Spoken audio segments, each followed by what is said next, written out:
يا أهلا بأقوى ناس في قناة أقوى أفلام. بيبدأ فيلمنا في مدينة نيويورك مع مجموعة من الجنود وهم في طريقهم للقبض على توسكان.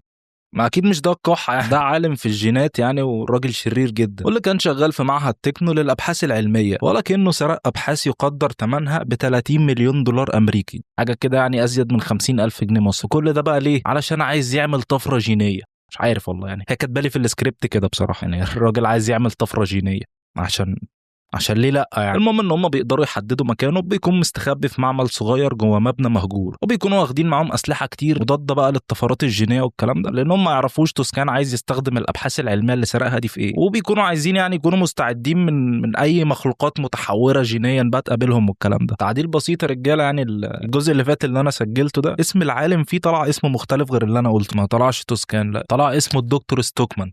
بس كده يعني، خليك مع الفيديو. حلو قوي دي. المهم بتتواصل معاهم سينيسيا، ودي بتكون هي القائده بتاعتهم، وهي دي اللي هتتابع الهجوم من المقر الرئيسي، وبتنصحهم وقتها انهم يركزوا، لان اي غلطه هتحصل في المهمه دي هتتسبب في مشاكل كتير جدا، وبتامرهم كمان يجيبوا المخلوقات اللي ستوكمان عمل عليها التجارب لانهم محتاجينها ضروري. وفي الوقت ده ستوكمان بيكون موجود في المعمل، والتجربه بتاعته اخيرا بتنجح. التجربه دي بقى بتكون عباره عن ايه؟ ان هو بيعمل سائل كيميائي لونه اخضر، والسائل ده بيكون اصبر هعرفك ده بتاع ايه. اصبر، انا اتجنيت عامه، انا بقول له اصبر لمين؟ فيش حد معايا في الاوضه.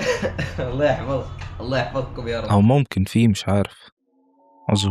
والسائل ده بيكون قادر انه يحول الكائنات الحيه العاديه لوحوش عمالقه، بيتحط فيه بقى زواحف وحشرات وكلام من ده، حتى بيكون عامل حوالين منه كده حاجه زي عيله من المتحولين، وده لانه ملوش اهل. وبيسمع صوت الجنود وهم داخلين عليه، فبيلم الانابيب بتاعته بسرعه على امل ان هو يقدر يهرب من المكان، ولكنه ما بيلحقش. وبيفضلوا يدوروا على السائل ده في المعمل، ولكنهم ما بيوصلوش لاي حاجه. لكن فجاه بيظهر لهم مجموعه من الحشرات وبتطاردهم، فبيبدا الجنود يضربوا عليها نار علشان يخلصوا منها، ويقدروا يكملوا البحث اللي هم بيعملوه في المعمل. وقتها القائد بتاعهم بيبدا يزعق لهم، وبيأمرهم انهم ما يستخدموش الاسلحه العاديه، وده لان المواد الكيميائيه اللي موجوده في المكان خطيره جدا، والانفجار بتاعها هيكون قوي، ولكنهم ما بيسمعوش نصيحته، والمعمل بينفجر. ولما بيبداوا يفوقوا، القائد بيعتذر للسينيسيا عن اللي حصل، فبتأمره ان هو بقى يجيب اي حاجه موجوده في المكان علشان يقدروا يستنسخوا منها السائل الكيميائي اللاللي كان موجود. ومن غير ما ياخد باله، ايده بتخبط في انبوبه صغيره وبتقع منه في فتحه المجاري. وبعد 15 عام والله اللي اداني مايك ظلمني. المهم بعد 15 سنه بنشوف 4 سلاحف نينجا بقى اللي احنا عارفينهم، يعني اللي بيكونوا متحولين، واسمائهم بتكون راف وليو ومايكي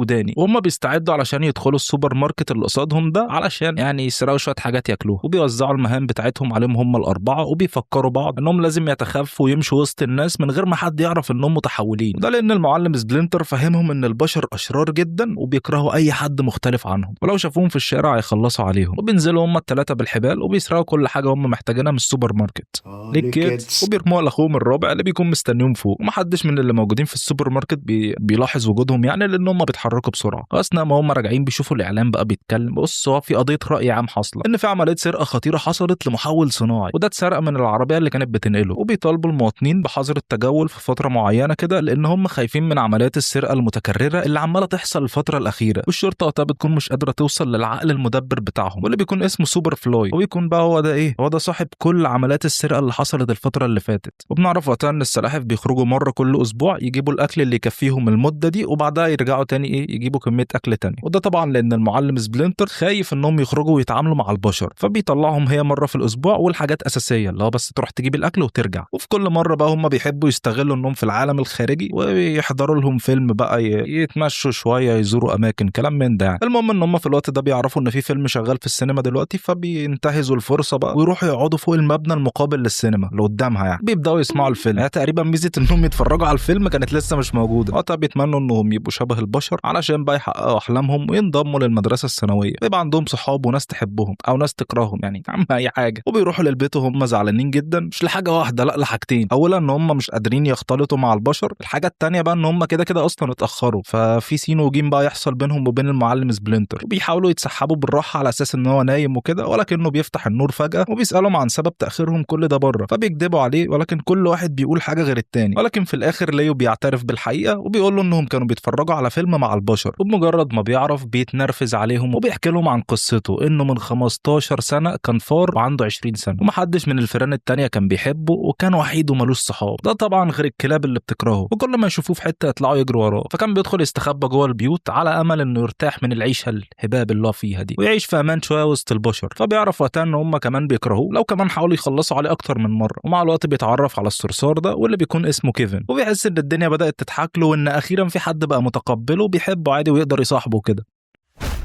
ماشي، فبياكلوا بعدها لانه كان جعان. وفي يوم من الايام سبلنتر كان بيتدنجل في المجاري، ولكن بيتفاجئ بوجود 4 سلاحف صغيرين وحد رميهم في سائل كيميائي لونه اخضر، فاستعد بقى وفعل وضع الهجوم، ولكنه بيتفاجئ انهم حبوه وقربوا منه علشان يطمنوا اكتر. ومن هنا بقى كل حاجه اتغيرت، وده لانهم اول مخلوقات يقابلهم في حياته ما كانوش عايزين ولا ياكلوه ولا يخلصوا عليه، ما بيقدرش يسيبهم لوحدهم وبياخدهم معاه. في اول كام ساعه اجسامهم بتبدا تكبر بشكل غير طبيعي، ومن ناحيه سبلنتر ما كانش فارق معاه، يعني هو كده كده قرر يعتبرهم زي اولاده ويعيشهم معاه. بعد فتره بيبدا يحس ان هم مجانين بالعالم الخارجي ده، فقال يا عم ماشي، يعني اطلعهم انا بدل ما هم يطلعوا من ورايا. وفعلا بيقرر يديلهم فرصه يستكشفوا الحياه بره عامله ازاي. ولسوء الحظ بمجرد ما بيطلعوا من المكان الناس بتخاف جدا من شكلهم، لكن في ناس بيحسوا ان يا عم العبط ده اللبس تنكري ولا حاجه. ولكن لما بيلمسوه بيتاكدوا انه حقيقي، الناس بتفضل تصرخ وتبعد بعيد عنهم وبيبلغوا الشرطه، واغلب اللي موجودين في المكان بيبداوا يطاردوهم، فهو بيشيلهم وبيطلع يجري بيهم بسرعه. وبالغلط في واحد من الخمسه بيقع على الطريق، ولكن في اخر لحظه بيقدر يلحقه والعربيه بتكون فرملت قبل ما تخبطه. وبسبب الموقف ده خوف سبلنتر بيزيد عليهم اكتر، وبيقرر انه يعلمهم الفنون القتاليه علشان لو تعرضوا لنفس الموقف اللي هم تعرضوا له دلوقتي او موقف شبهه يعني في المستقبل يقدروا يدافعوا عن نفسهم. وفي الوقت الحالي بيبدا ياكد لهم انه حاسس بيهم وهو مش ساكت، يعني هو بيحاول يدور على اي متحولين غيرهم علشان يتعرفوا عليهم، ولكن لغايه دلوقتي مش قادر يوصل لحد. وبيأمرهم انهم هيفضلوا في المجاري لمده شهر، وقتها بيزعلوا جدا من ليو وبيرفضوا يتكلموا معاه لان هو اللي اعترف عليهم. وفي تاني يوم بنشوف الرجاله بتاعت سوبر فلاي وهم راكبين عربيه ايس كريم ومستنيين الشاحنه اللي هي زوجة الشاحن، يعني اقصد ان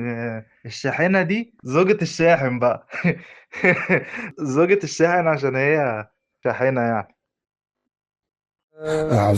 اللي هتنقل وحدة التخزين المشعة اللي هتوصل بعد دقيقتين بالظبط. وبمجرد ما بتقرب منهم الشاحنة بيفردوا الشريط اللي عليه المسامير ده، فالعجل بتاع الشاحنة أكيد هيتخرم يعني، وبتخبط في المبنى اللي قدامها. والسواق وقتها بيغمى عليه، ما بيبقاش قدامهم وقتها غير 60 ثانية بالظبط اللي يقدروا يسرقوا فيها وحدة التخزين، فبينزلوا بسرعة ويفجروا الباب وينقلوا الوحدة العربية بتاعتهم قبل ما الشرطة تعرف. ولكن وقتها السواق بيفوق وبيبلغ عنهم، وبيتفاجئوا إن عربيات الشرطة كلها واقفة مستنياهم وبتحصل ما بينهم مطاردة. وقتها بيكونوا مش عارفين هيعملوا إيه، لأن هم حتى لو اتمسكوا سوبر فلاي هيخلص عليهم. وقتها بيقولوا ما بدهاش بقى، وبيقوموا مشغلين المروحه بتاعت العربيه وبتطير بيهم لحد ما بيوصلوا له. وفجاه بيلاقوه بيقرب منهم وبيخلص عليهم واحد ورا التاني. ليه بقى؟ لان هم بقوا عارفين شكله والمكان اللي هو عايش فيه. وبيوصل الخبر لسينيسيا وبتتضايق جدا، وبتأمرهم بعد كده انهم يحطوا اجهزه تعقب في كل الشاحنات اللي جايه علشان من خلالها يقدروا يوصلوا لسوبر فلاي. وبالليل ليو واخواته بيبقوا واقفين على السطح وبيلعبوا مع بعض، ومن غير قصد يعني النجمه بتاعت النينجا بتاعتهم دي بتنزل وبترشق في الخوذه بتاعت البنت اللي واقفه تحت دي واللي بيكون اسمها ابريل، وبتبص فوق عشان تشوف مين اللي رماها وبتبدا تزعق. وبمجرد ما ليو بيشوفها،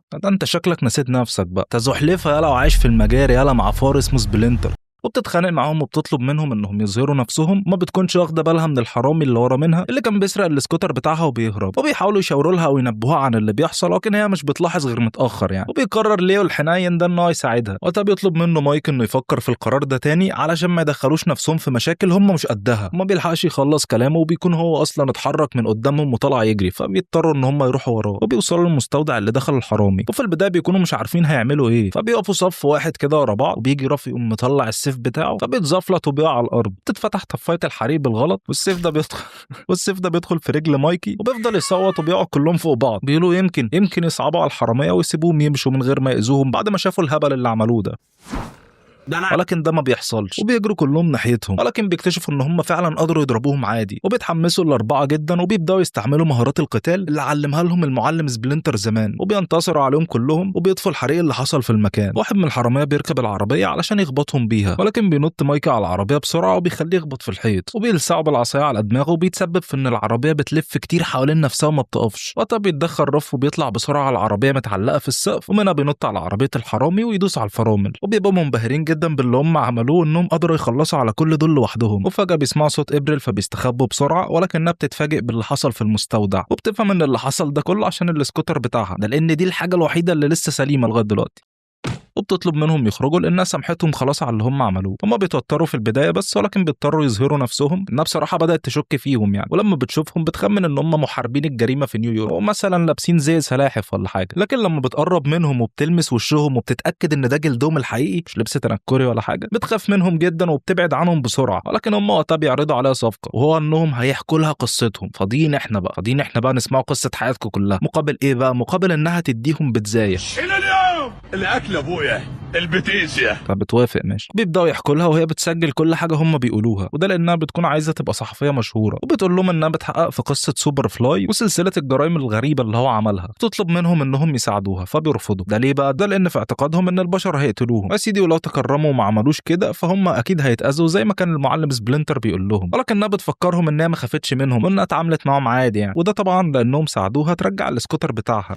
فلو قدروا يوقفوا سوبر فلاي ده عند حد ويساعدوها او يساعدوا الشرطه يعني تقبض عليه وينقذوا مدينه نيويورك من كل الجرائم اللي بتحصل دي، كل الناس هتحبهم وبتديهم رقمها وبتمشي. فاثناء ما هم راجعين للبيت بيبداوا يفكروا في كلامها ويتخيلوا نفسهم ابطال مشهورين، وان حياتهم بدات تتحسن ودخلوا المدرسه الثانويه والناس كلها بقى بدات تحبهم. وبيفكروا كتير في العرض المغري بتاعها ده، بس مش بياخدوا وقت، بيتصلوا بيها على طول بيقولوا لها انهم عايزين يقابلوها تاني. فبتقول لهم تمام، وبتعرفهم انها تكون موجوده في المدرسه كمان شويه. وقتها بيفرحوا وبيكونوا متحمسين جدا لان ده اكتر مكان هم بيحبوه بيتمنوا يدخلوه المدرسه يعني. وبيودعوا سبلنتر وبيبداوا يتنططوا على المباني من مكان لمكان لحد ما بينزلوا قدام المدرسه وبيدخلوا معاها، وكل واحد فيهم وقتها بيدور على مصلحته. ده حتى مايكي سجل اسمه في مسابقه التمثيل، وده على امل ان خطتهم هتنجح في خلال الاسبوعين الجايين ويلحق المسابقه. وابريل بتعرض عليهم كل المعلومات اللي تعرفها عن سوبر فلاي، وبتقول لهم انه بيخطط لعمليه كبيره جدا، وانه بقاله فتره عمال يجمع في معدات غريبه. ولما بيسالوه عن شكله بتعرفهم ان محدش يعرف شكله الحقيقي لحد دلوقتي، وده لانه بيخلص على اي حد بيشوفه. بتعرفهم انها لما راحت المستودع بتاع الحراميه عشان تجيب السكوتر بتاعها شافت اوراق كتير تثبت ان الحراميه دول ليهم علاقه بيه وشغالين لحسابه. فبيروحوا يثبتوهم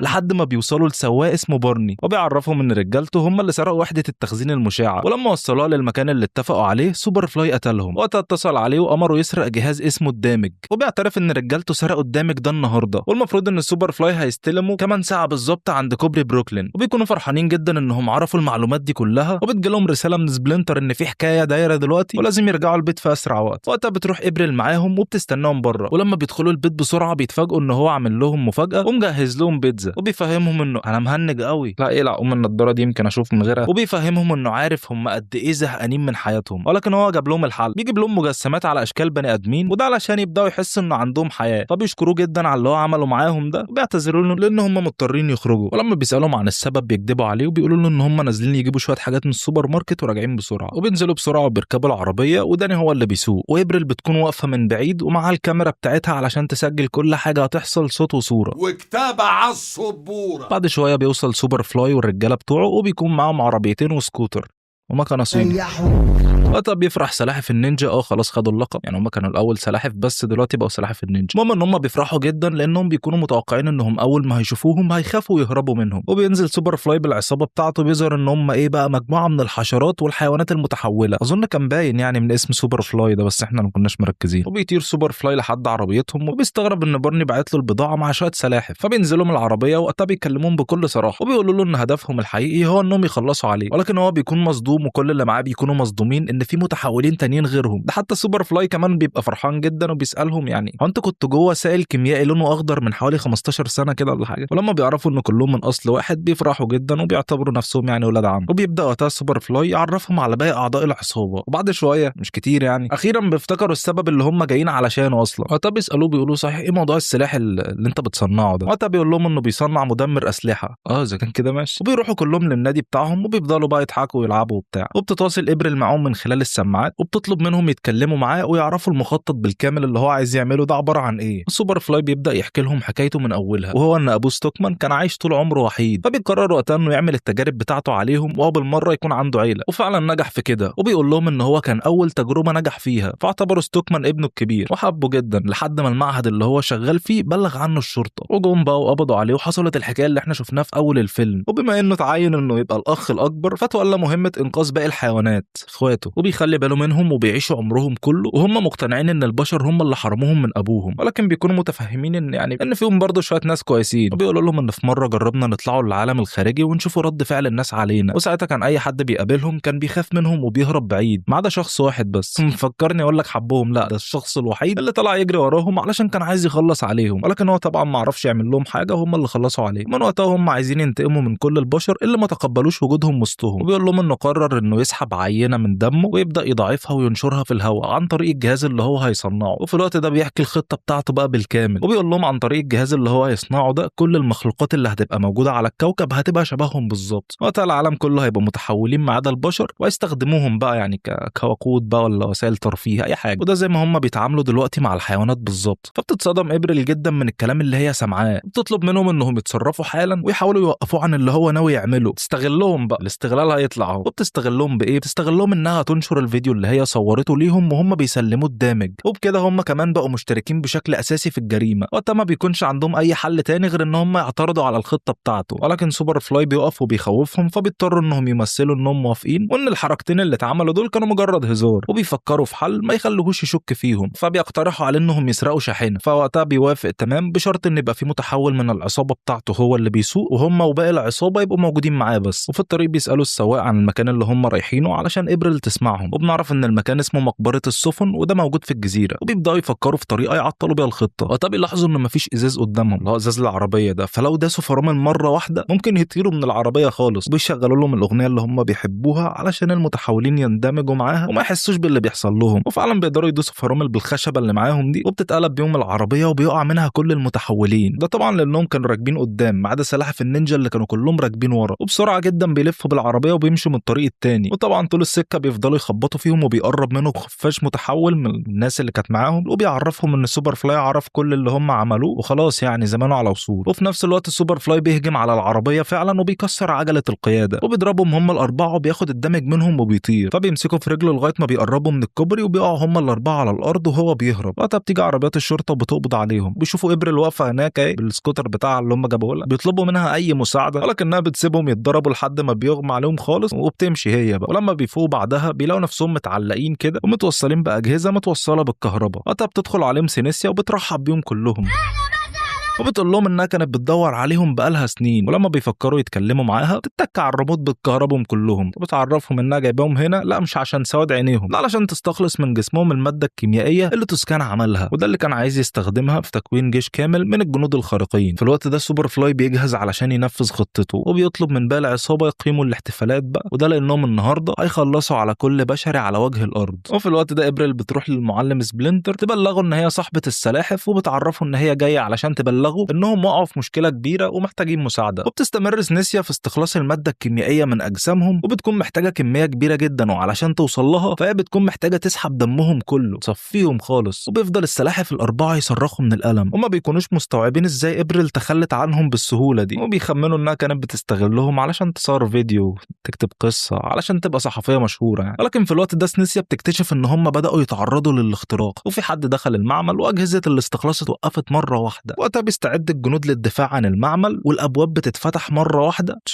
وبيستنوا حد يدخل، فبينط المعلم سبلنتر من فوق وبيدخل المكان، فبيقول له يا عم العبط ده، وبيستقلوا بيه لما بيشوفوا راجل كبير في السن، ولكن على عكس المتوقع بيقدر يضربهم كلهم، وبيحاولوا يكهربوه بالاسلحه اللي معاهم ولكن بيفشلوا في كده، وبيمسك الكرسي وبيخبطهم بيه. ولما بيتاكد ان خلاص ما بقاش في حد موجود في المعمل بيتفتح الباب وبيدخل جنود تانيين غيرهم، ولكن بيعرف يتعامل معاهم بالمنشيه اللي معاه، وبيروح ينزل السلاحف الاربعه وبيفك منهم الاجهزه وبيطمن عليهم، ولكن هم بيستغربوا ازاي عرف مكانهم. وفي الوقت ده بقى بتظهر ابريل وبيفرحوا جدا ان هي ما بعتهمش زي ما كانوا فاكرين، وبيتعصب المعلم سبلنتر عليهم وبيقول لابريل تغور في داهيه تروح بيتها، وبيقول للسلاحف ان من النهارده كلمتي هي اللي هتمشي وما ينفعش تتصرفوا في اي حاجه من ورايا تاني. وبيروحوا يتكلموا مع سوبر فلاي بالحسنى كده ويقولوا له ان هو لو دمر البشر كلهم هتبقى انت اسوأ منهم، وخلي بالك خلي بالك في ناس طيبه كتير زي ابريل كده صدق، وفي ناس شريره زي سينيسيا برضه يعني مش عارف حسسني بوسط الحكمه. وبيقولوا له ان المتحولين لازم يبداوا ينشروا الطاقه الايجابيه ويعيشوا مبسوطين عادي، ويعني بيفضلوا يتكلموا كتير لغايه ما اغلبهم بيقتنع بالكلام. الكلام، وبيقولوا لهم ان دي الطريقه الوحيده اللي العالم هيتقبلهم بيها، ويا عم ولو ما تقبلوناش بشكلنا ده كفايه ان احنا متقبلين بعض ومش محتاجين حاجه من البشر. وفي الوقت ده فعلا العصابه كلها بتصدق كلامهم وبينضموا للسلاحف والمعلم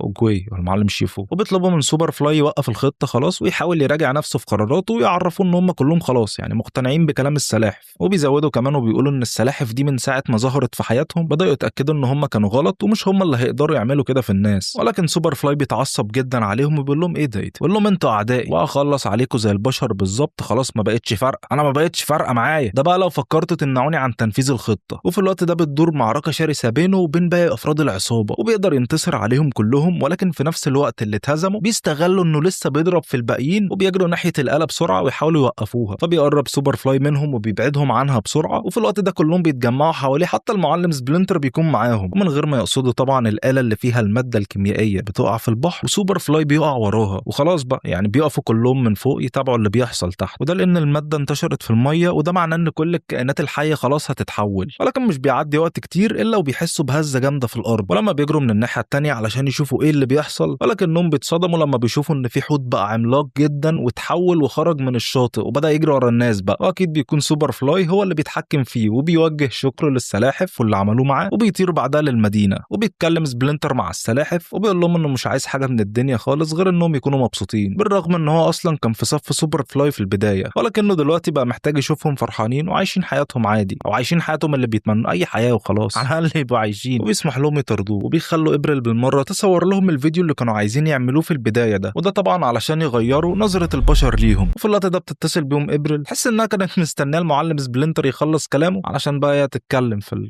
الموضوع اللي عايزه تتكلم فيه ده، وبتطلب منهم انهم يقابلوها في المكان اللي سوبر فلاي موجود فيه دلوقتي، وبيتحركوا بسرعه لهناك وبيشوفوه هو عمال بيهد المباني والناس عماله تهرب منه. وفي الوقت ده بيصوبوا عليه بالمصل اللي المفروض انه بيبطل الماده الكيميائيه، وده اللي ابريل اخدته من الجنود، وفعلا بيصوبوا عليه بالمصل وبيجي في رجله، وقتها بيكونوا فاكرين ان هم كده ايه، هم كده نجحوا في المهمه، ولكن للاسف بيجي في الحصان اللي هو اتحول وتعلق في رجله بقى، هو جمع شويه متحولين وعمل بيهم حاجه زي جسم كبير، والمصل اللي هم حدفوه ده ما جاش غير على الحصان، وقتها بيرجع الحصان لطبيعته عادي. والسوبر فلاي لما بيشوف اللي حصل ده ما بيعدهوش بالساهل، وبيبدا يدمر المدينه كلها بقى، وبيفرق المتحولين عن بعض، لو كل واحد يشوف هيعمل ايه بقى في البلد، وبيرمي عربيه على مايكي علشان يخلص عليه، ولكن اخواته بيلحقوه في اخر لحظه، واثناء ما هم عمالين بيطردوه بيتصدموا ان الاعلام بيتكلم عنهم وبيقولوا ان هم المتهمين الاساسيين في التخريب اللي بيحصل في المدينه ده، وقتها بيفقدوا الشغف خالص بقى، وبيتاكدوا ان البشر مستحيل يتقبلوهم او حتى يصدقوا ان هم طيبين، ولكن بيفتكروا ان دي اخر فرصه ليهم. ومايك بيحط خطه جديده وبيقول لهم احنا لازم نخلي سوبر فلاي ده يبلع المصل، وده علشان يختلط بدمه ويرجع بحجمه الطبيعي. وفي الوقت ده ابريل بتقتحم برنامج تلفزيوني وبتعرف الناس ان سلاحف النينجا والمتحولين اللي معاهم دول عالم طيبين، وبيجازفوا بحياتهم وبيحاربوا سوبر فلاي علشان ينقذوا المدينه من الخطر، ولازم يساعدوهم ويعرفوا ان هم ابطال خارقين بجد، فعلى الاقل لو مش بتساعدوهم ما تقولوش عليهم هم اللي بيدمروا المدينه. وفي الوقت ده سبلنتر بيركب مع السلاحف وباقي المتحولين في العربيه، وبيطلعوا على كوبري عالي جدا وبينطوا من فوق على اساس ان هم بقى ايه، يرموا المصل ده في بق سوبر فلاي، وفعلا بينزلوا، ولكن هم ما بيلحقوش يعملوا اي حاجه لانه بيهجم على العربيه وبياخد منها السلاحف. اما سبلنتر بيكون لسه موجود ومع المصل بتاعه فبيحاول يقرب منه، ولكن سوبر فلاي بيضربه وبيبعده عنه، وهو بيتعب جدا وما بيكونش قادر يتحرك ومش عارف يتصرف ازاي، وهو شايف سوبر فلاي وهو عمال بيضرب في السلاحف عياله، لغايه ما بيجي له واحد من البشر وبيمد له ايده، وبيخاف في البدايه وبيكون فاكر انهم عايزين ياذوه، ولكن لما بيبص في وشوشهم بيبدا يطمن وبيديله المصل، وبيفهمه الخطه اللي هو كان عايز يعملها، وانه لازم سوبر فلاي يبلع المصل ده علشان يرجع زي الاول. وفعلا بيتعاون المتحولين مع البشر وبيفضلوا يسلموا المصل من واحد للتاني، وسكان العماير اللي في الشارع بيبداوا هم كمان يرموا عليه حاجات من فوق ده علشان يعطلوه ويشتتوا انتباهه كده، وبيجي سواق تاكسي ياخد المصل منهم واتنين متحولين بيطيروا بيه، وبعدها سوبر فلاي بيبدا يركز في صد الحاجات اللي عماله تترمى عليه من كل حته دي، فما بيشغلش باله بالسلاحف بقى وبيسيبهم من تحت جناحه، ولكن هم بمنتهى الرخامه اللي في الدنيا بيمسكوا فيه وبيطلعوا عليه تاني وبيمسكوا المصل وبيرموه لبعض وبيخربشوه في عينه، فبيتعصب عليهم وبيخبطهم وبيحاول يكسر المبنى اللي هم دخلوا يستخبوا فيه، وبيحدف رف المصل اللي واخيرا بيقدروا يجبروا سوبر فلاي على انه يبلع المصل، وفي خلال ثواني بينهار سوبر فلاي خلاص، وبتبدا ترجع كل الحيوانات اللي اتحولت لحالتها الطبيعيه، وبيحتفل البشر بالانجاز اللي السلاحف عملوه وبيحيوهم وبيعتبروهم ابطال خارقين بجد، وبيتصوروا معاهم بقى وبيكونوا مبهورين باللي هم عملوه، والسلاحف في نفس الوقت بيكونوا مش مصدقين ان حلمهم اتحقق وان البشر تقبلوهم عادي. وبعد اسبوعين من الموقف اللي حصل ده بنشوف السلاحف والمتحولين وهم عايشين في بيتهم الجديد، وكل واحد بقى فيهم بيمارس هوايته المفضله براحته، والسلاحف بيجهزوا علشان ده بيكون اول يوم ليهم في الدراسة، ولما بيدخلوا من باب المدرسة بيفرحوا إن كل الطلاب جايين يحيوهم ويعني حابينهم يعني وكده. وفي آخر الفيلم بنشوف سينيسيا وهي متعصبة وبتشوف فيديو ليهم، وبتكلف شخص اسمه شريدر في القبض عليهم لأنهم لحد دلوقتي مش قادرين يوصلوا لهم. وبكده نكونوا خلصنا ملخص فيلم النهارده. ما تنساش تعمل لايك وشير وسبسكرايب وتشير الفيديو مع أصحابك اللي بيحبوا النوعية دي من الأفلام. سلام. واقول لك حاجه كمان على الحياه مش عادله، ما كانتش عادله قبل كده، مش عادله دلوقتي، ومش هتبقى عادله في المستقبل. فما تقعش في فخ الضحيه، انت مش ضحيه. انت